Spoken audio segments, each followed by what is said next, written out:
សាជូនពរផ្ញើជូននាយទាហានរងនិងពលទាហាននៃកងយុទ្ធពលខេមរភូមិន្ទក្នុងពិធីបុណ្យចូលឆ្នាំថ្មីប្រពៃណីជាតិមេបញ្ជាការរងនាយទាហានរងនិងពលទាហានគ្រប់ស្ថាប័នកងឯកភាពនៃកងយុទ្ធពលខេមរភូមិន្ទជាទីស្នេហា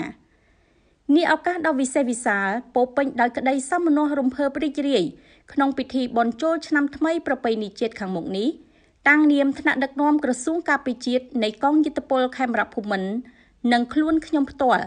សូមសម្ដែងនៅក្តីអំណរសាទរឥតឧបមាជាមួយនឹងសេចក្តីនឹករលឹកយ៉ាងជ្រាលជ្រៅជាទីបំផុត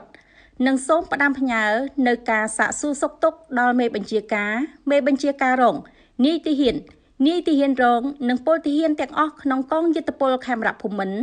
ដែលកំពុងបំពេញភារកិច្ចនៅតាមបណ្ដាស្ថាប័នកងឯកភាពនានាដែលប្រចាំការតាមបណ្ដោយព្រំដែននិងបំពេញបេសកកម្មនៅអង្គការសហប្រជាជាតិព្រមទាំងសិក្ខាកាមទាំងអស់សូមទទួលបាននូវសុខភាពល្អបរិបូរណ៍កម្លាំងមាំមួននិងសម្រេចបានជោគជ័យគ្រប់ភារកិច្ចជូនជាតិមាតុភូមិខ្ញុំសូមយកឱកាសដ៏មានអត្ថន័យនេះសម្ដែងនៅមោទនភាពនិងវាយតម្លៃខ្ពស់ចំពោះសមិទ្ធផលដ៏ធំធេងដែលកងយុទ្ធពលខេមរភូមិន្ទសម្រេចបានក្នុងពេលកន្លងមកគឺការចេញពីការលះបង់ខិតខំពុះពៀជំនះគ្រប់ឧបសគ្គនិងការលំបាកនានាប្រកបដោយភាពអង់អាចក្លាហានមោះមុត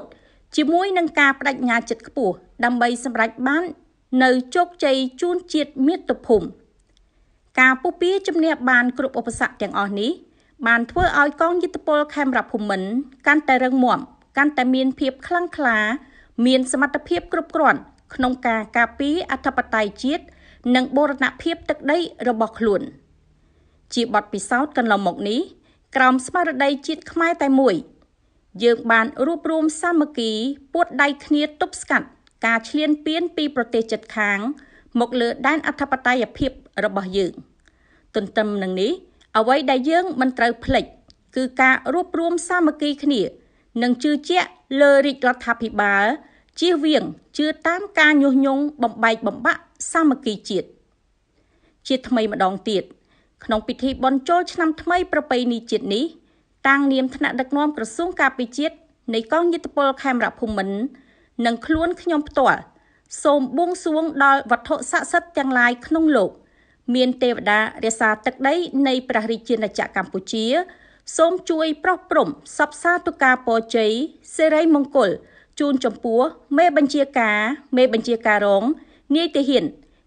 នរងនិងពលទាហានទាំងអស់ក្នុងកងយុទ្ធពលខេមរភូមិន្ទព្រមទាំងនាយទាហានដែលកំពុងបំពេញបេសកកម្មនិងសិក្ខាកាមទាំងអស់ដែលកំពុងសិក្សាជំនាញនានាទាំងក្នុងនិងក្រៅប្រទេសរួមទាំងយោធិនដែលមានជំងឺកំពុងសម្រាប់ព្យាបាលនៅតាមមន្ទីរពេទ្យសូមឲ្យឆាប់ជាសះស្បើយពីជំងឺមានកម្លាំងមាំមួនឡើងវិញដើម្បីបន្តបេសកកម្មដ៏ឧត្តមឧត្តមជូនជាតិមាតុភូមិនៃយើងសូមទទួលបាននៅពុទ្ធពរទាំង4ប្រការគឺអាយុវណ្ណៈសុខៈពលៈជានិច្ចនិរន្តរ៍តរៀងទៅថ្ងៃប្រហ័ស8កើតខែចែកឆ្នាំម្សាញ់ស័ព្ទស័កពុទ្ធសករាជ2569រាជធានីភ្នំពេញថ្ងៃទី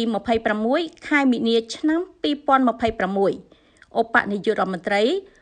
រីក្រសួងការពារជាតិហត្ថលេខានាយឧត្តមសេនីយ៍ទាសីហា